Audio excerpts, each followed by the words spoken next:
maliban sa iyo. You are the same yesterday, today, and forever. You are the Alpha, the Omega. You are the beginning and the end, the first and the last. You will never ever change. You are the Almighty God, the everlasting Father, our Savior, our Redeemer, the Holy One. You are the living God, hallelujah.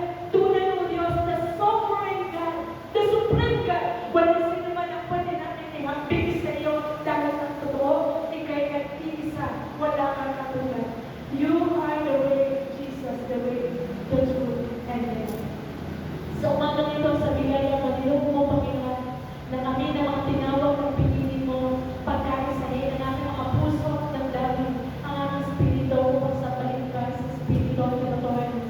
Kaya naman, loobin mo na sa umagang ito, aming malayang mapakinggan, malayang po namin maintindihan ang lahat ng mga pahayagan ng salita na nais mong ipahayag sa amin.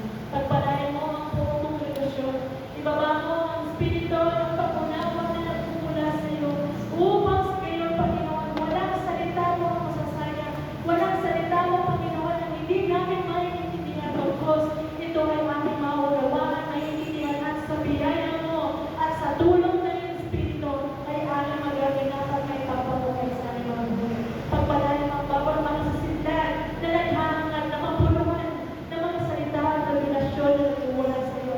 Ang bawat pusong na umuhaw sa iyong mga salita, ang bawat pusong na umuhaw sa presensya ng iyong mga salita, ang makapangyarihan ng salita ay malayang tumulong. Holy Spirit, malayang ang mag-minister sa buhay ng bawat isa. Habang pinahayag ko yung mga salita, gamitin mo ang aming buhay. Let your name be increased and my name be decreased. By your grace, it's only by your grace, Panginoon, ako po ay nakakatagal. Kaya naman sa iyong lahat ng papuri, ang lahat ng kamalatian, kung meron mga katakalan, ito'y nararapat lamang, ibalik ang amin para sa iyo. Purihin ka, O Diyos. Ito po ang aking lahat. Sa pangalan ng Panginoon Jesus, ang lahat ng pinili ay magsabi na. Amen! Amen! Praise the Lord. Sa pangalan wala ko sa palakpak.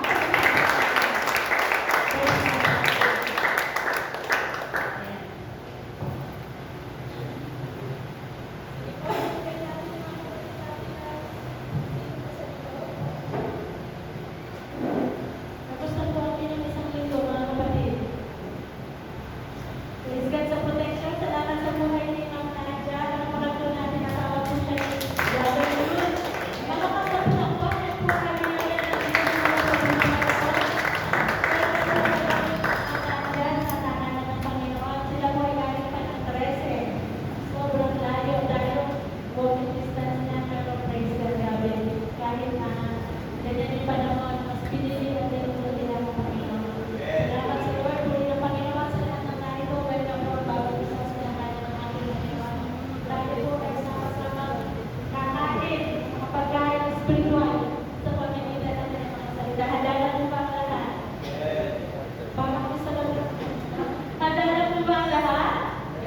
Excited po ba tayo sa salita ng Diyos? Parang 3-4 lang. Excited po ba tayo sa salita ng Diyos? Hindi po yung totoo. Kapag pupunta tayo dito, excited po ba tayo? Alam po ba natin na kaya tayo pupunta dito ay galing kakausapin tayo ng Diyos? Sino po din yung excited na pupunta dito at sasamba kay Lord at the same time ay marinig ang pag-uusap ng Lord? That's the one.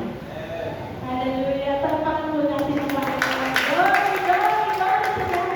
Kaya nakakawin tayo, sabi niya sa amin, one thing I ask of the Lord. Yung desire, yung isa lang na desire ng puso ko, ay ang manahanap na nakinig sa iyo sa niya. Tawagin sa ikaw ng Diyos. Alam niyo po, ang Lord, kung meron tayong desire na ganyan, gusto lagi sa presence niya, mas si Lord. Mas higit si Lord. Gusto niya, lagi tayo ay nananahan sa presensya niya. Dahil sa presensya niya, hallelujah, hallelujah, lahat ay nasa Diyos. Lahat ay ating masusundan. Kaya nga po, sa umagang ito, pinagpalan ang lahat ng narito tayo ay tumayo na at nasusundan na tayo sa pagkain ng Diyos. Meron po kayo dala mga Biblia o banal na kasulatan. Kayo po'y makipagbukas sa akin sa aklat ng Revelation chapter 22, beginning verse 11 hanggang verse 13. Praise God. Hallelujah. Revelation chapter 22, 11 to 13.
pagpili. At sabi dito, magpatuloy sa pagpapakasama ang masasama. Ito po sa mga ulit araw na ito, mapapansin po natin sobrang sama na ng mundo. Magpatuloy sa pagpapakarami ang mga marumi. Ngunit ang namumuhay sa kalooban ng Diyos ay magpatuloy sa gayong pamumuhay. Sabihin natin, magpatuloy. Hindi sinabi na mag-post. Sabihin mo, hindi mag-post. Hindi tumigil, kundi magpatuloy. At sabi nito, namumuhay sa kalooban ng Diyos ay magpatuloy sa gayong pamumuhay at ang banal sa pagiging banal. At sinabi ni Jesus, makinig kayo.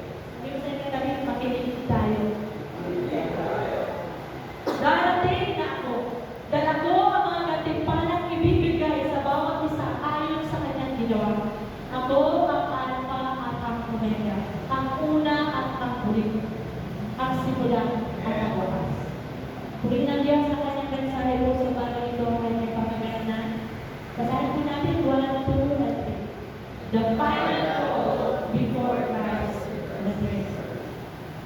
Ang final, pinakahuli, ang final na panawagan or pangungusap bago dumating ang ating Panginoon. Sa ating introduction, sabi nga kanina, Jesus declares sa mga salita na ating binasa, Jesus declares that the time is near. Sa Jesus mismo ang nagdidindaran, hindi na po ng apostol, kundi siya mismo nagdidindaran. Makinig kayo, behold, I am coming. Very, very soon, I am coming. Jesus declares that the time is near. Every person must choose now whom they will serve.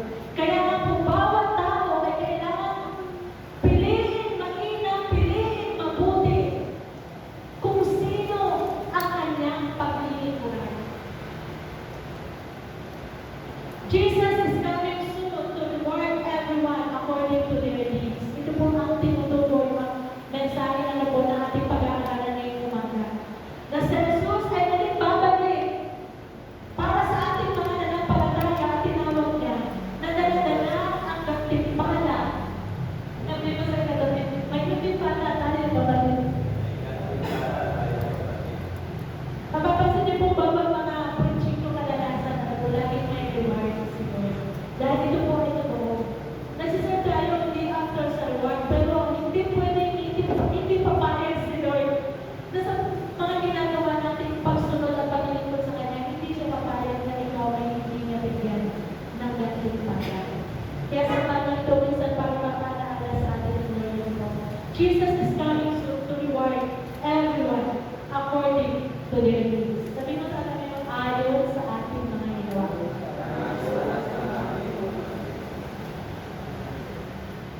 Lagi po natin ito sa ating mga matalis ko kasi alam mo pa lang, hindi kagaya ng Sunday school.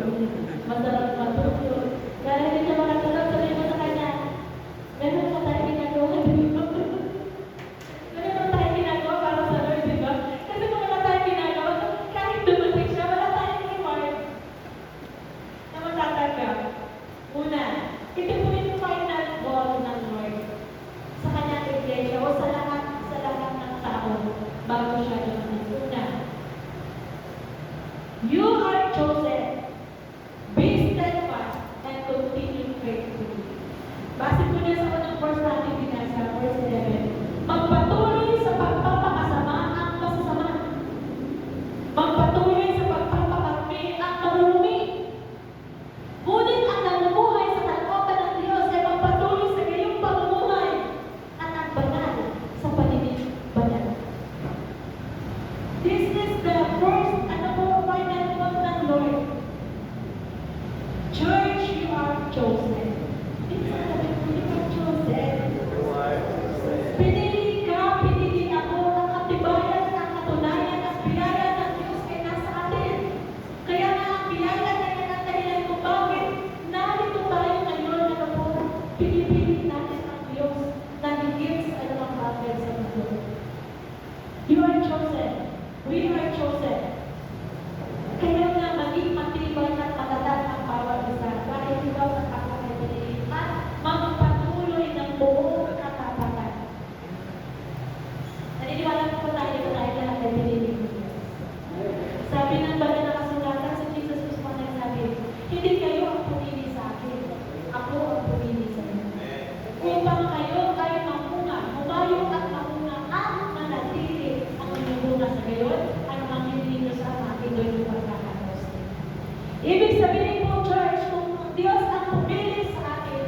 Diyos ang may gusto at pumili ng kalagayan kung anong meron tayo ngayon. Ito madalas yung sinasabi. Kung minsan ay ikaw ay nasasaktan sa mga paraan na sa pagdaan ng proseso ng Lord, bakit ikaw ay tumugin. Hindi ikaw ang pumili ng mga sakit na yan na iyong naranasan. Yan ay pinili ng Diyos, way ng Lord, para ikaw ay hulmahin at hubugin, pagandahin, pakinisin.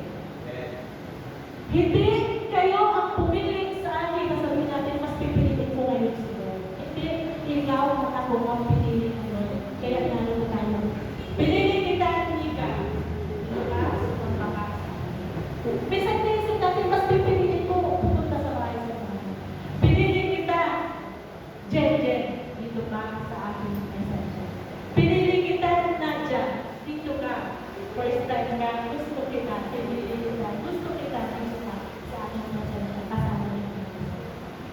Pinili kita, Mark, dito ka. Ikaw na rin, pinili kita. Minsan iniisip natin, ang Diyos ang pinili natin. Choice ko to. Choice ko ang mag-serve ko yun. Hindi. Pinili ka ng Diyos. Gusto niya yung paglilingkod mo. Gusto niyang tanggapin ay yung paglilingkod na gagawin mo para sa Kanya. Sininabi namin ng tao. Hallelujah. Kaya tingnan lang tayo. Pero sa oras, marami yung mga parking dito sa kanya puno-puno. Kasi Sunday ngayon. Pero sa dami ng tao, kailan nila tayo ibig sabihin, church, sobrang pinagpalang po tayo. Dahil pinili tayo ng Diyos. Pinipili kita para ikaw ay magpuri at sumamba sa ating iyaman na ito. Pinili kita para ikay iligtas at bigyan ng buhay na walang hanggan at mga piling ko sa aking tahanan. Sabi ni Jesus, huwag kayo mabalisa. Manalig kayo sa Ama, manalig din kayo sa akin. Sa bahay ng aking Ama ay maraming silid.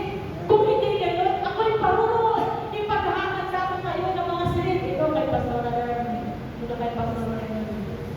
Ito kanyang bahay tayo natin. Ito kay Brother Jude Castillo. Hindi na natin ito mula sa iyo kasi dalawa sa atin. Ito kay Sister Ruby. Upang ipaghanda kayo ng damo niyong kalalagyan. O Jason ka, dito ka. O, diba? At kapag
Sabi natin, thank you, Lord! Hallelujah!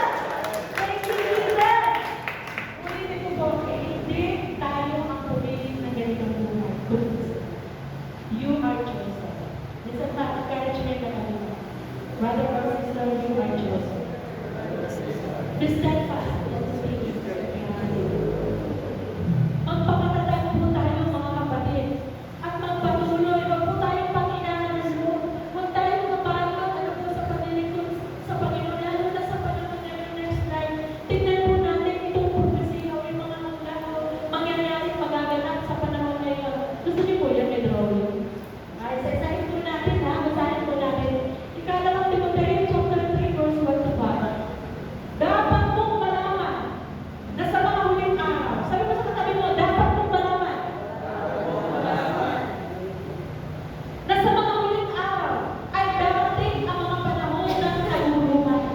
Magulo na po ba sa ating paligid ngayon? Sapagkat ang mga tao ay tinanong natin po ng larawan, maibigin, magiging maibigin sa sarili. Tingnan natin, salaminin natin, tingnan natin, observe natin yung mga nangyayari sa paligid natin dahil nasa huling araw na tayo. Ang mga tao ay magiging maibigin sa sarili, maibigin sa salapi. Puro na lang salapi, inalimutan na si Lord, pinagpalit na si Lord sa salapi. Wala nang pakialam sa pagkaramdaman ng ibang tao, mahalaga pagkawan ng salapi. Mga panalo.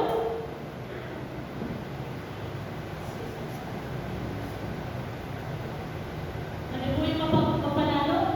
Panalo, mapagmataas.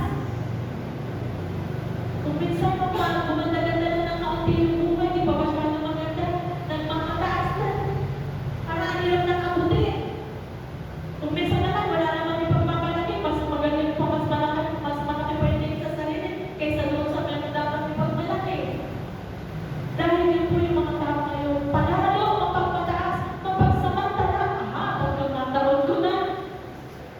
Mapagsamantala, sumail sa magulang. Sino po yung nasumail sa magulang? Nasa kamay. Ay, may sagrapang natin ang Panginoon. Walang sumail sa magulang dito.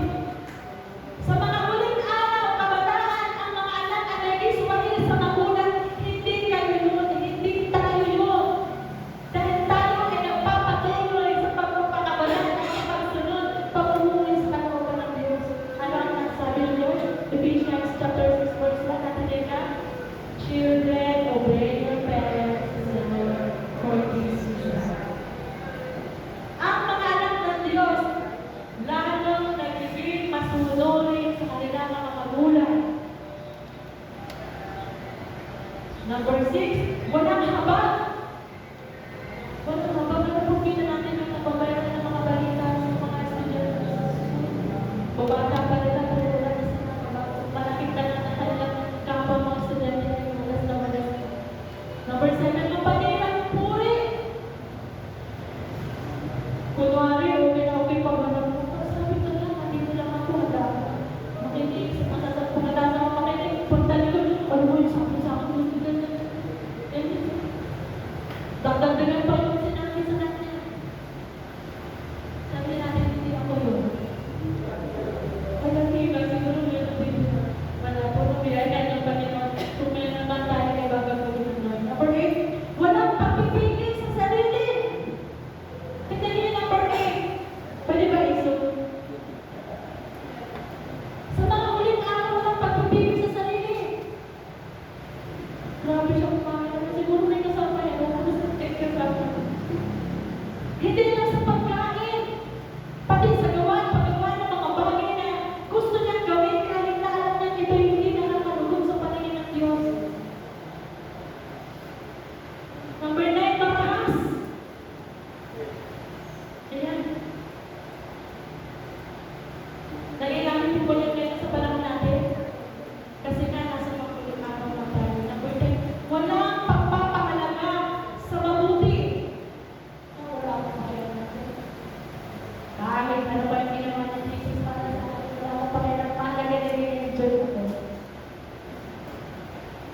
Ang mahalaga, okay ako sa mga kaibigan ko. Next, number 11. Walang pagpapahalaga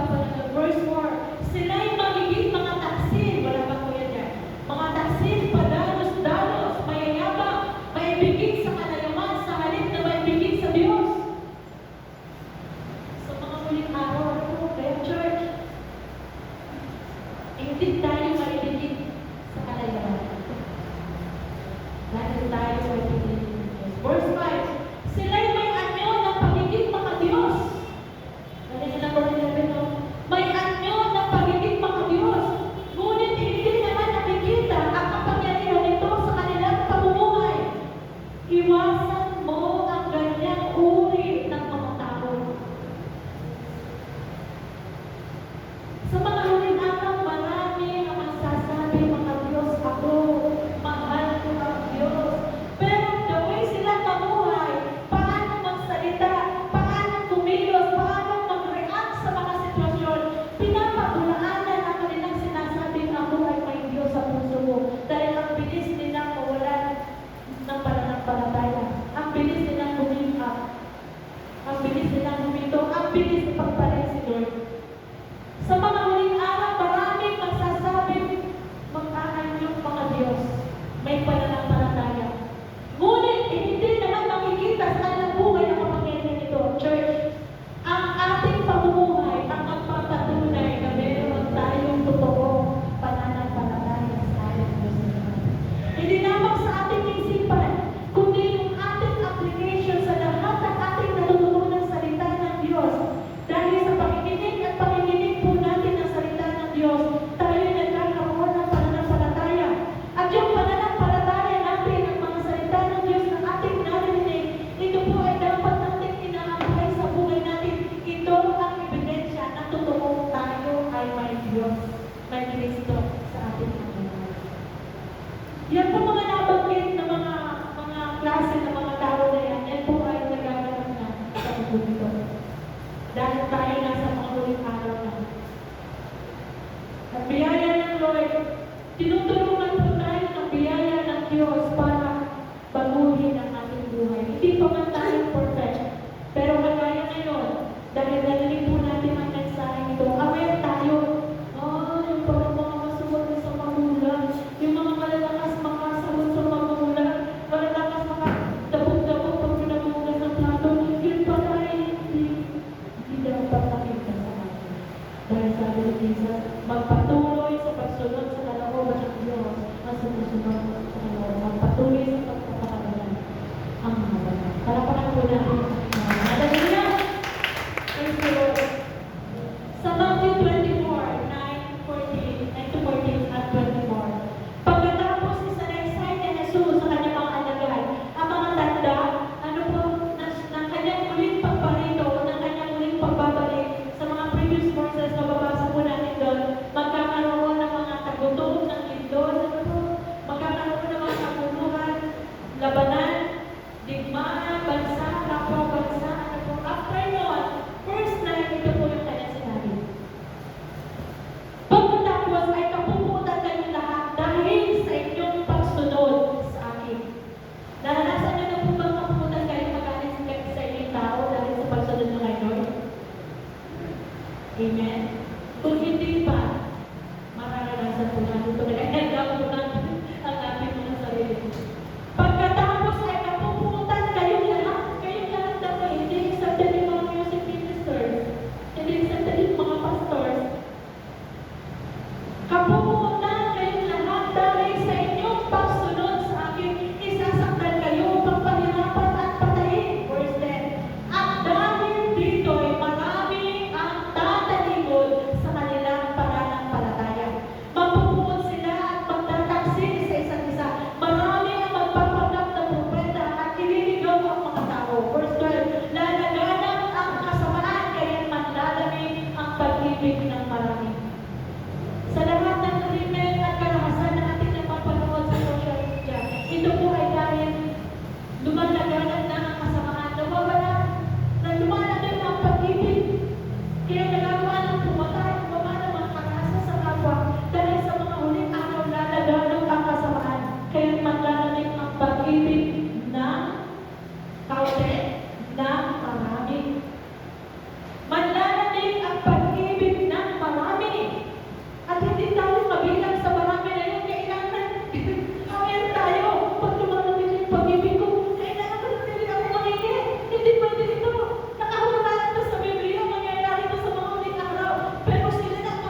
discover po ngayon, ito na yung mga nalaman mo po, babasahin ko. Mga kapatid, ipinapakiusap namin na igalang ninyo ang mga nagpapakahirap sa pamamahala. Ito ang ginagawa na sinasabi ng verse 11 na ang namumuhay ng ayon sa kalooban ng Diyos ay magpatuloy sa gayong pamumuhay at ang banal sa pagpapakabanal. Number 1, kanilang ginagawa.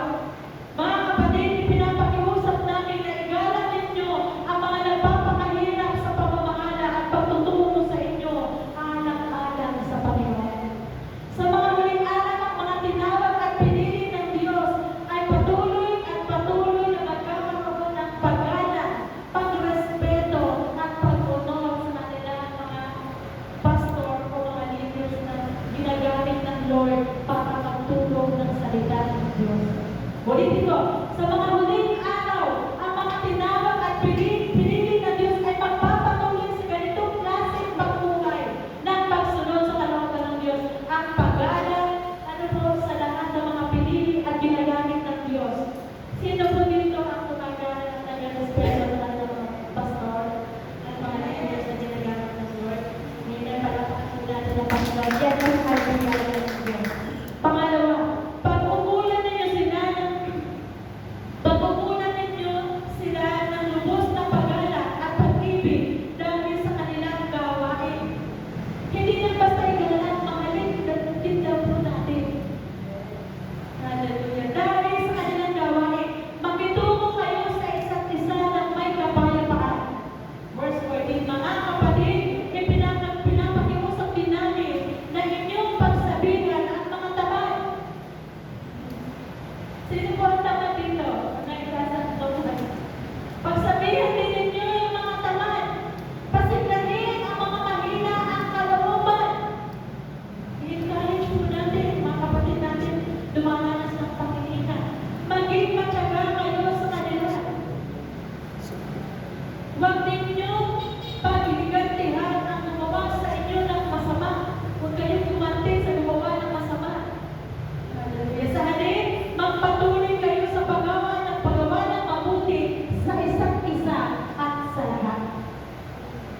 Next, magalang kayong lagi. Palagi kayong manalangin. Sino po dito lagi na nanalangin? Mga pag-birthday lang, o mga pag-arain lang.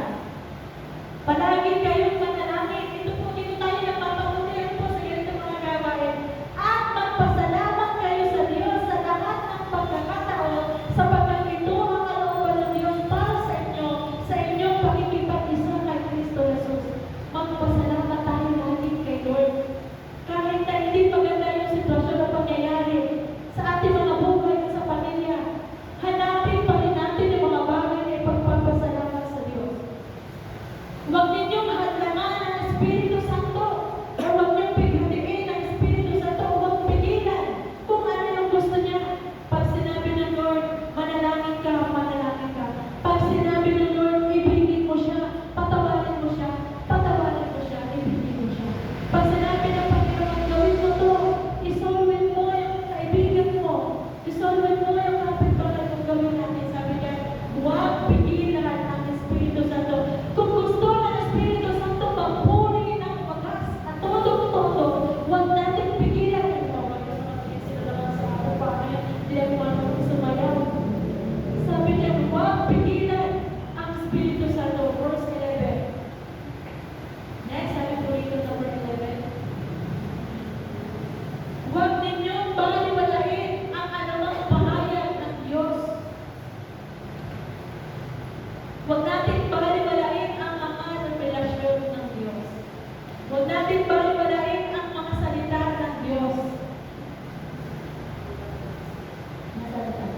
Suriin ninyo ang lahat ng bagay. Verse number 11 sa dalawa. Suriin ninyo ang lahat ng bagay at paggawakan ng mabuti. Huwag laging paniwala sa lahat na nakapaligid sa atin. Kailangan natin maging mapanuri. Pag hindi na maganda, huwag na natin tanggapin sa buhay na natin. Kahit sa isip natin, pag hindi na maganda, yung mainis ka sa kapatid mo, magalit ka sa kapatid mo. Huwag mo nang tanggapin.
Matthew 16 verse 27. Sapagkat darating ang anak ng tao, ito po sa Jesus Cristo ang nagsasabi sa kanyang mga alagad. Darating ang anak ng tao na kasama ang kanyang mga anghel at taglan ang dakilang kapangyarihan ng kanyang ama. Sa panahong iyo'y gagantimpalaan niya ang bawat tao ayon sa ginawa nito.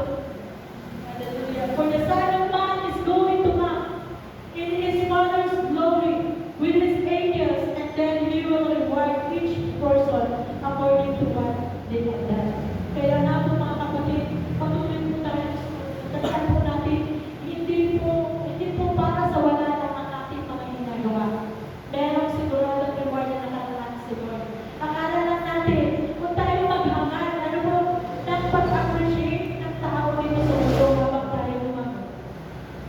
Dahil ang pinag-iipunan po natin ay hindi tao. Ang hinangangan po natin ay ang approval ng Lord. Dahil kung ganito ang ating mga puso, sure hindi po tayo mawawalan ng iwan. Hindi tayo mawawalan. Huwag tayong pumayag na wala tayong pasalubong mo lang kay Lord. O ito para sa iyo, Ana. Ito para sa iyo, Jenna. Ito para sa iyo, Auraya. Ito para sa iyo, Aurora. Ito para sa iyo, Marlita. Huwag kang pumayag na sa lahat ay binigyan. Bakit kayo tumawag sa Marlita? Mga ng Marlita, ang sabi ng Marlita ay gift of God. Dati ayaw mo ng pangalan ko, sabi ko kay mama, kasi alam naman na advertisement mo na.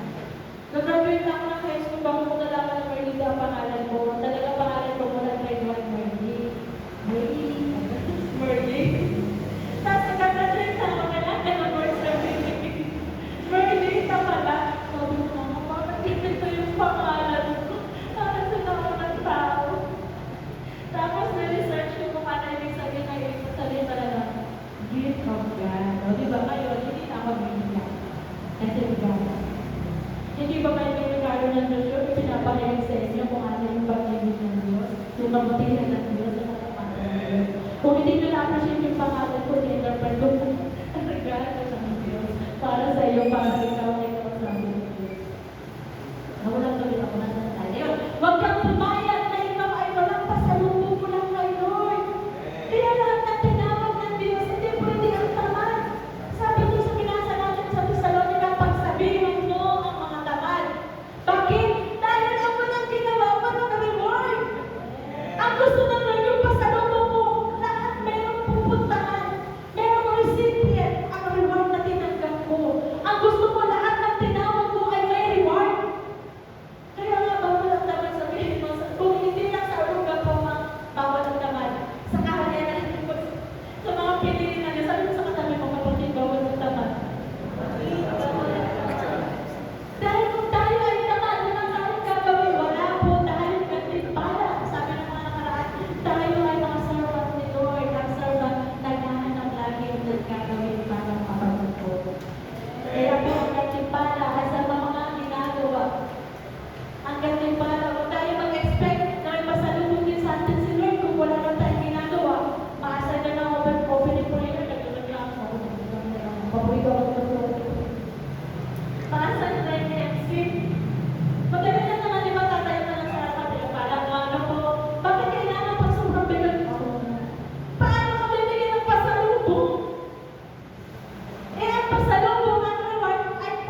Father, we are glad